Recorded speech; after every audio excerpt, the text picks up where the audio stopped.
Hello, everyone, and welcome to the Serpentine Path podcast. Here's a sneak peek of one of the exclusive extended episodes that I offer to the podcast subscribers over on the Patreon.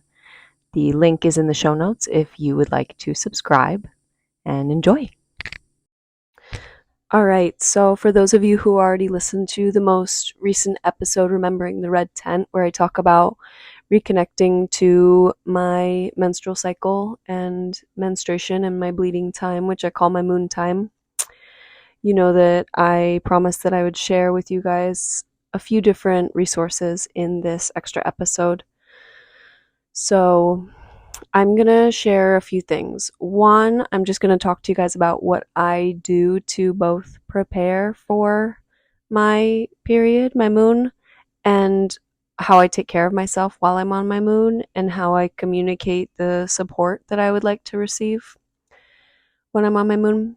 I'm also going to share with you guys some of the resources that helped me reconnect to my moon and also my reproductive health in general. And then I'll also offer some advice to people who are looking to understand how they can better support the bleeding women in their life. So I'll focus that mostly on like men, either men who are in romantic partnerships with women, or men who are maybe roommates with women or friends with women, or they want to help take care of their sisters or maybe their mother or their aunties or cousins better. So I'll offer some information to cover all of that. So I will start first with my process, how I take care of my moon. So first things first, I always know when my moon is going to come because I know how to track my ovulation. I've been charting my cycle for a very long time. For those who don't know anything about cycle tracking, cycle charting, I would really recommend the book The Fifth Vital Sign by Lisa Hendrickson Jack. She's awesome. I'll put that in the notes. That's a really great resource for just learning how to track your cycle. And so I always know when I ovulate. Therefore, I always know when I'm going to start bleeding. Your ovulation date is what will change in your cycle. That's what will make your cycle longer or shorter. And it depends on like if leading up to ovulation in the first half of your cycle, if there's like stress, illness, travel, lack of sleep, illness, all of that is going to delay your ovulation date. So I know how to track my ovulation date, the day that I ovulate. And then my luteal phase never changes. And your luteal phase is fairly consistent for all women. So my luteal phase is always 14 days. So if I know the day that I ovulate, I always know the day that I'm going to start bleeding.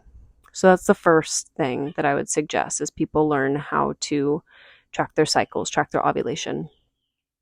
So because I always know when I'm going to be bleeding, I know that like the 3 to 5 days leading up to my bleed, I need to be doing my preparation work to just make space for as much peace as possible.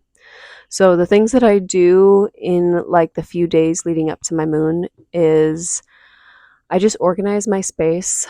I try to really clean up, get the space looking good, my bedroom, my kitchen, my workspace, all of that. I do all of the laundry. I go to the store and get all of the food that I'm going to need, stock up on any, miscellaneous things that you'll need around the house. And I also try to find a place to pause or stop with any work.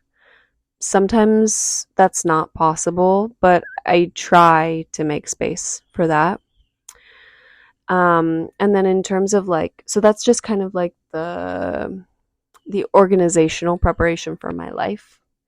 And then for physical preparation with my body, what I do starting about 3 days before I am expected to bleed, I start drinking a lot of ginger root tea. So I just chop up, like a thumb's length of ginger root, fresh ginger root. It's important that it's fresh ginger root and not like powdered ginger or some kind of like ginger tea bag or something, but you want like fresh ginger root. and boil that in a pot of water for 20 minutes and then, let it cool. And I just drink that pretty much all day long when I am, yeah, as I said, 3 days before my expected bleed. And just drink a lot of water in general. A lot of reason for cramps is like just dehydration. There's many other reasons, but one of them is dehydration. So just staying hydrated in general.